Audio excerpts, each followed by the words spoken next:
मध्य प्रदेश के मालवा क्षेत्र में स्थित देवास एक ऐतिहासिक शहर है जो अपने समृद्ध इतिहास, मंदिरों और राजवंशों के लिए प्रसिद्ध है।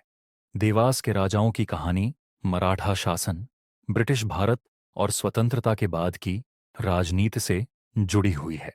देवास रियासत का इतिहास देवास दो अलग अलग मराठा रियासतों में विभाजित था। देवास सीनियर उत्तर और देवास जूनियर दक्षिण। ये विभाजन 18वीं शताब्दी में हुआ जब पेशवा बाजीराव प्रथम के सेनापति तुकोजीराव पवार के वंशजों में आपसी सहमति से देवास को दो भागों में बांट दिया गया। देवास के राजवंश और राजा देवास सीनियर उत्तर के राजा, यह शाखा पवार राजवंश के बड़े भाई द्वारा शासित थी। यहाँ के राजाओं में श्रीमंत कृष्णाजीराव पवार, तुकोजीराव पवार और सरदार मल्हार राव पवार प्रमुख थे। ब्रिटिश शासनकाल में देवास सीनियर एक स्वतंत्र रियासत के रूप में ब्रिटिश सरकार के अधीन था।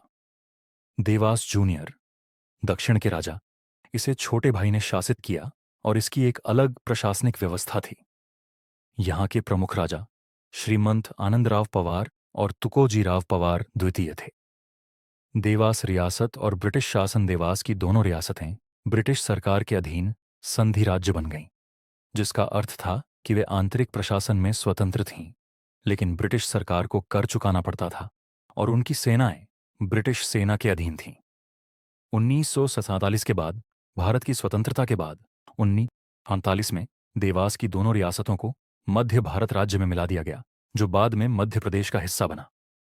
देवास के प्रसिद्ध स्थल चामुंडा माता मंदिर, यह मंदिर पहाड़ी पर स्थित है और राजा कृष्णाजीराव पवार द्वारा बनवाया गया था।